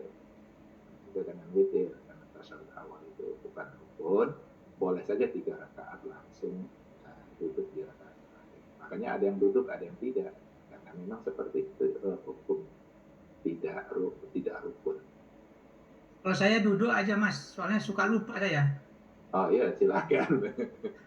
Sebagian besar mungkin masyarakat Indonesia pakai yang duduk ya, atau bahkan tidak pakai duduk ya. Kalau Ramadan itu witirnya 3 rakaat langsung ya.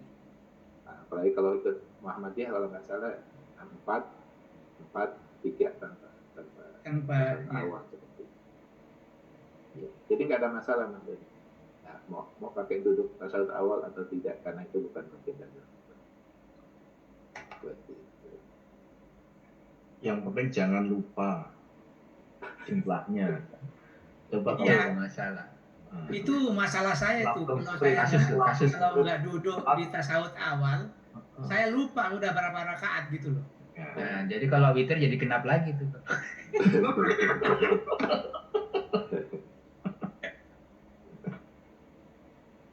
Enggak, masalahnya kan malam Mas. Kalau sholat tahajud sama witir itu kan malam. Biasanya saya lakukan sesudah tahajud.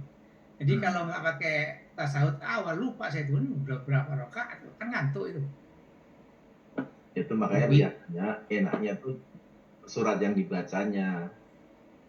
Jadi misalkan surat Al-Baqarah ya dipecah-pecah, kan mau 2 halaman. Nah, nanti kan halaman. Di planning. Iya, ini Mas Agus, mumpung Mas Joko bawa masalah baca ya. Kalau kita sholat, karena kan banyak surat-surat yang kita nggak hafal tapi pengen kita baca. Kalau buka mushaf kan boleh kan ya? Itu hanya berlaku untuk sholat yang sunnah. Jadi sebaiknya sholat. Kalau wajib nggak boleh? Jangan. Ya. Karena sesuai dengan contoh Rasulullah ya, baca aja yang hafal aja walaupun surat panjang. Jadi jangan memaksakan membaca surat panjang di sholat fardu, kemudian membawa Quran di sana. Itu nanti sudah termasuk mengangkat. Tapi kalau sholat sunnah itu lebih free lah, lebih gampang. Misalnya ya, sholat wajib itu hukumnya adalah berdiri, ya kan? Iya.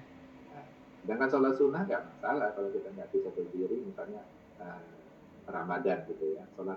Sholat tarawih ini kalau mau duduk silakan. Karena tidak ada persyaratan. Tapi jangan sambil nonton football. Iya. Jadi kalau sholat wajib diusahakan disesuaikan dengan.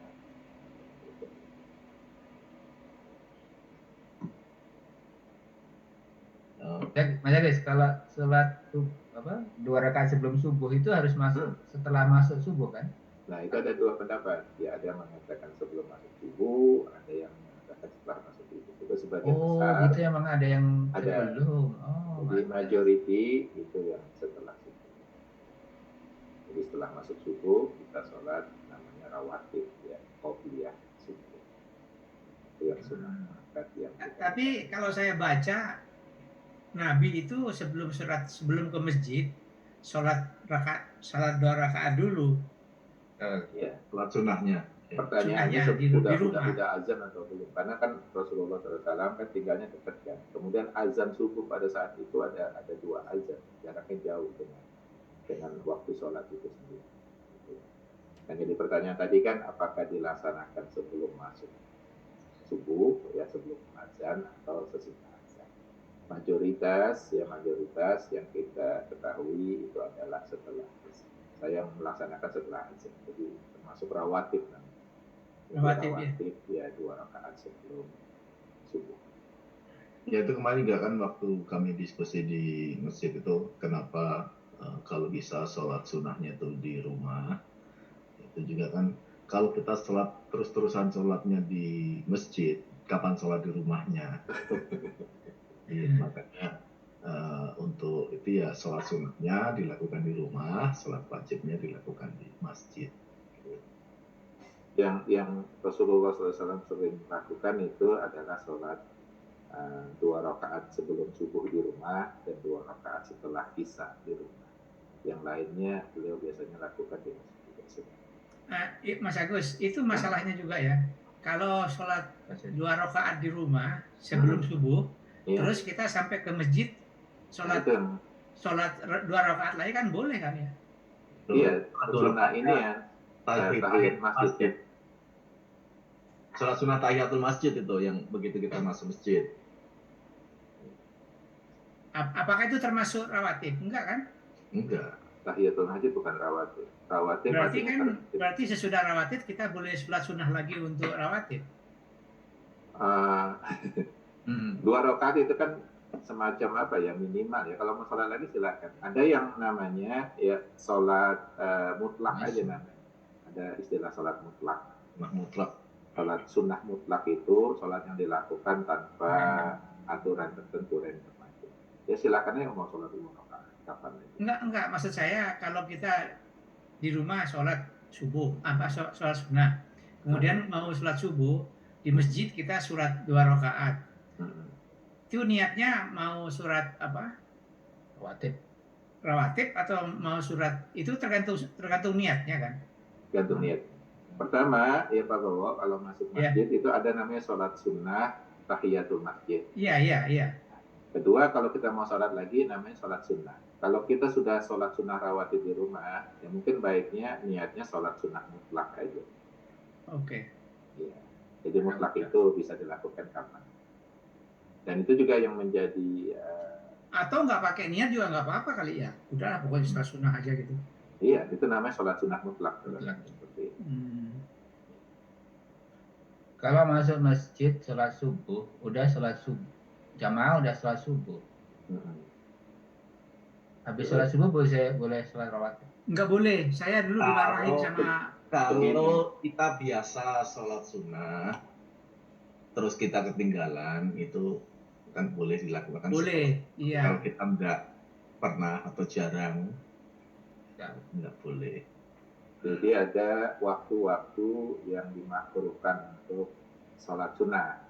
Ya, itu adalah setelah subuh, Dan kemudian setelah Setelah asar. asar. Nah, itu waktu-waktu yang dimakruhkan.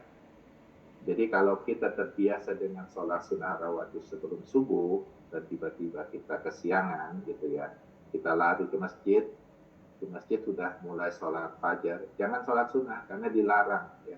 Kita dilarang sholat sunnah ketika ada sholat wajib berjamaah. Kita harus sholat wajib, jangan sendirian sholat sunnah. Oh saya belum rawatibnya, saya sunnah belum cepet deh, nggak boleh.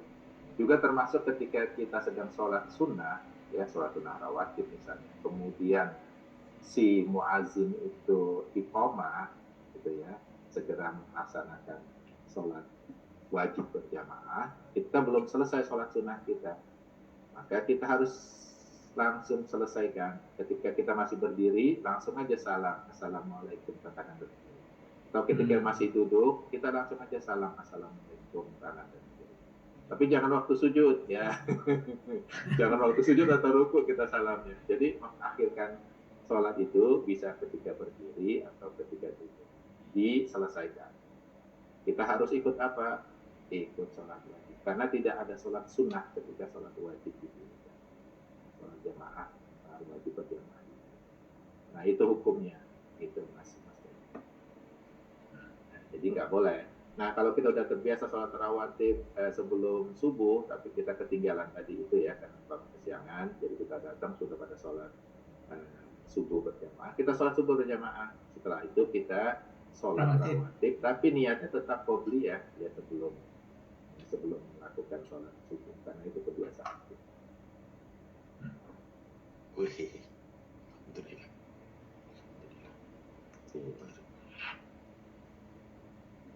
Ya cuman jangan jadi kebiasaan terlambat.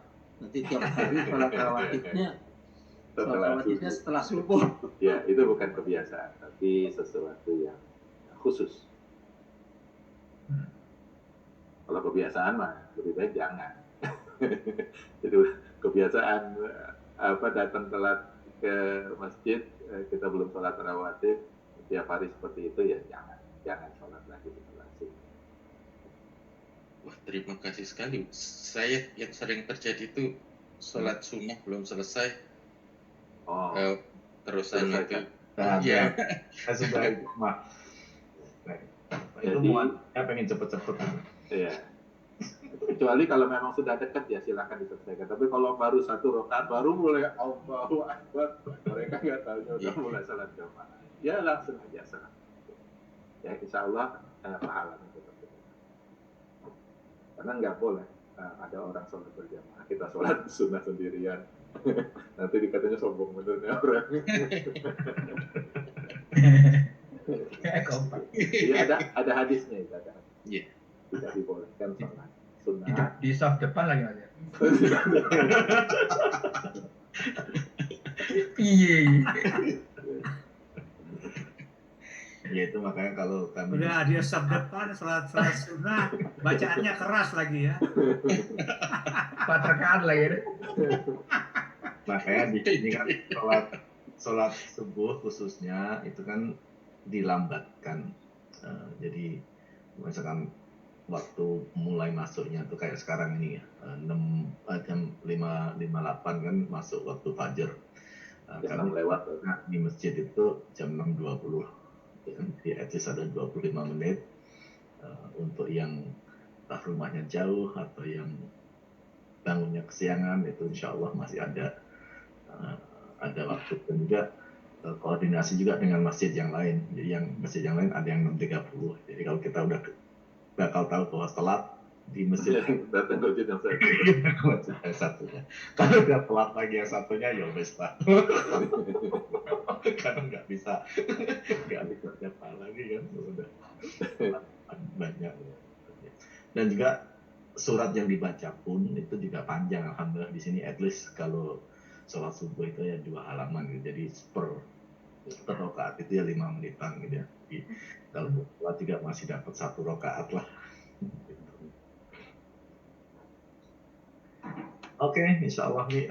Mas Yojo mana tadi? Mau nanya atau mau nambahin? Tadi Mas Agung mau nanya tuh. Mas Agung juga ini belum nanya, belum nambahin. Nanya sedikit Mas Bro ya, kalau masih ada waktu. Nanti jawabnya sedikit. Menjawabnya sedikit. Ya nanya sedikit, minta jawabannya banyak. Itu Mas Agus mengenai waktu tidur Rasulullah. Kalau lihat totalnya itu kira-kira kebiasaan Rasulullah itu berapa jam waktu tidurnya, terus kalau karena Mas Agus juga ahli biologi, itu kira-kira gimana dengan normalnya kita semua gitu, apakah bisa seperti itu atau teorinya bagaimana nih, Irwan Mas Agus? Iya. Jadi memang kalau teori biologinya bayi itu tidurnya panjang tuh bayi ya. Ketika kita bayi ya kita tidur agak panjang. Tapi ketika mulai dewasa, anak-anak remaja itu nanti banyak begadang tuh. Sedikit tidurnya. Nanti udah dewasa lagi kita biasanya dari segi kesehatan dikatakan paling tidak 7-8 jam ya tidur yang bagus ya tidur malam 8 jam. Nah kalau kita lihat Rasulullah memang tidak ada yang menjamkan ya, tapi kalau dilihat sih karena beliau itulah kebiasaan beliau adalah setelah sholat isya itu langsung tidur ya, jadi nggak ngobrol lagi, langsung tidur. Katakanlah sholat isya selesai jam 8 ya, 7:30 kalau di Mekah. langsung tidur. Katakanlah pertengahan malam beliau bangun itu sekitar jam 2, itu berapa jam? 6 jam. 6 jam. Udah tidur. Jadi nggak begadang Mas Agung, nggak sampai jam 12 malam baru tidur jam 2 bangun. Ya, jadi udah cukup gitu.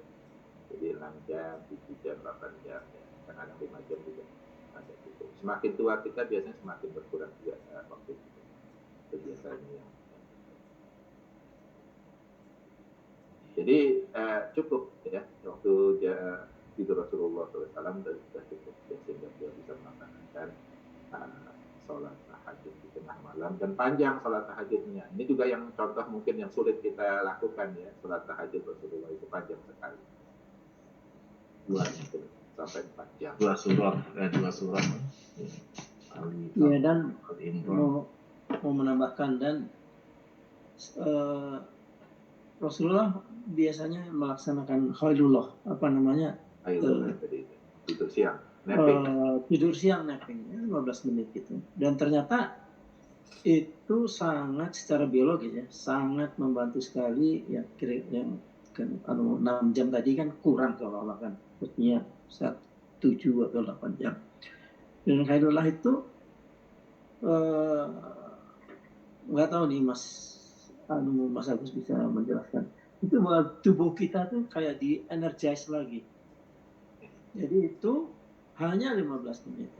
Di energize lagi sehingga sampai kepada malam itu nggak ngantuk lagi. Dan itu ternyata diikuti sunnah Rasulullah itu. Ada perusahaan-perusahaan besar yang mewajibkan pegawainya untuk take nap little bit itu.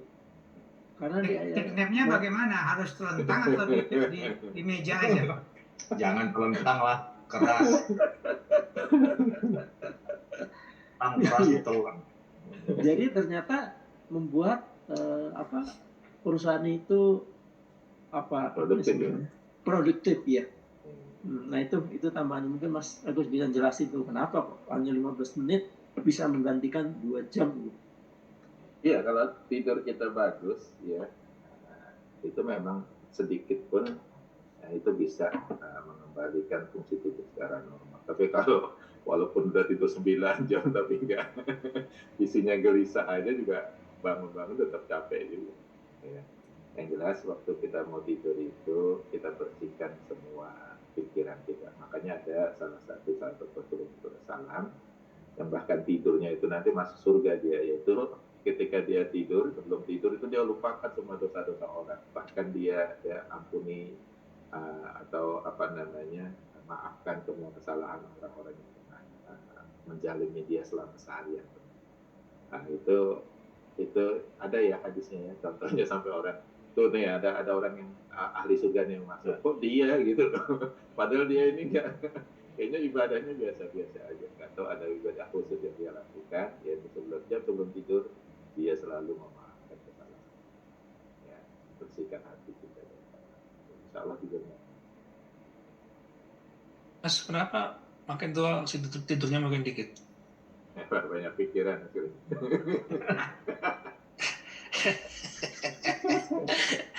No, seriously. Harus banyak kerja, harus banyak ibadah, walaupun tidur ibadah. Ya karena ada cycle dalam tubuh kita memang seperti itu, Mas. Jadi semakin tua biasanya kita akan semakin berkurang tidur kita. Itu secara biologis ya. Jadi waktu masih bayi itu memang kebutuhan tidurnya semakin dikit. Kebutuhan tidurnya makin dikit. Iya. Gitu ya. Kalau Mas Kris kan tambah muda, bukan tambah tua. Jadi tidak tambah banyak tidur. Iya. Makanya dia bertanya-tanya. Kok saya nggak begitu gitu kan? Kok saya nggak begitu? Makanya Mas Kris heran, kok saya sering tambah banyak tidur. Ternyata tambah muda ya. Tidur yang beneran, bukan tidur yang ditidurkan dipaksain. Misalnya pagi seharus udah bangun kita tidur terus. Nah itu bukan biologis itu, emang kita pengennya tidur itu. Kadang-kadang kebanyakan minum susu. Apa hubungan nih? Alhamdulillah. Alhamdulillah. Ada lagi yang mau bertanya? 1, 2, 3. Mas Tri kayaknya belum tuh. Mas Tri? Jangan-jangan lagi kayak lu kan? Lagi single masalahnya, Mas. Banyak enggak. Mau tanya sedikit aja, Mas Agus. Kalau mengucapkan maulid itu apa khusus untuk Nabi atau bisa untuk semuanya? Wah, sedikit tapi berat udah. Khusus apa? Ke siapa saja silakan. Maulid itu kan artinya waktu kelahiran. Jadi makanya kita bilang kadang milad, happy milad gitu ya, happy maulid ya. Itu umum ya. Ya, jadi konotasi umum. Karena kita sudah terbiasa menggunakannya untuk peringatan kelahiran Nabi, ya seolah-olah kalau kita pakai ke orang lain kok aneh ya. Maulidnya Mas Doni misalnya. Padahal ya, umum aja. Undangan gitu ya, mengundang acara maulid orang tua saya. Oh, oke. Itu rasa kata aja. Tapi memang mungkin milad mungkin ya kalau untuk orang biasa. Ya. Miladnya Mas Doni. Artinya sama. Oke, terima kasih Mas. Nah, gitu. Indonesia malah ini Mas Agus ya, yang banyak tuh haul ya. Haul itu apa? Haul itu ini kematian biasanya. Kematiannya ya? Iya, kematian berapa hari, berapa tahun biasanya. Haulnya mbah saya misalnya. Ya.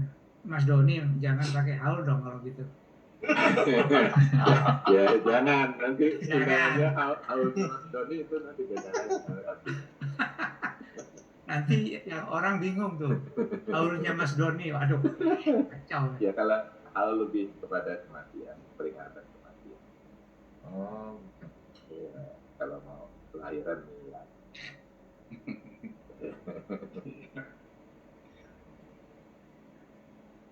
Oke, alhamdulillah. Sudah. Terima kasih banyak. Terima kasih banyak Mas Agus atas tausiahnya. Insyaallah kita semakin mencintai Rasulullah SAW dan juga berusaha untuk bisa mengamalkan sunnah-sunnah beliau insyaallah. Mari sama-sama kita tutup dengan doa insyaallah. A'udzubillahi minasyaitonir rajim. Bismillahirrahmanirrahim. Allahumma shalli ala sayyidina Muhammad wa ala alihi sayyidina Muhammad. Walhamdulillahirabbil alamin. Allahumma a'inna ala dzikrika wa syukrika wa husni ibadatika. Rabbana hab lana min azwajina wa dzurriyyatina qurrata a'yun lil muttaqina imama. Rabbana la tuzigh qulubana ba'da idh hadaytana wa hab lana min ladunka rahmah innaka antal wahhab. Rabbana dhalamna anfusana wa illam taghfir lana wa tarhamna lanakunanna minal khasirin.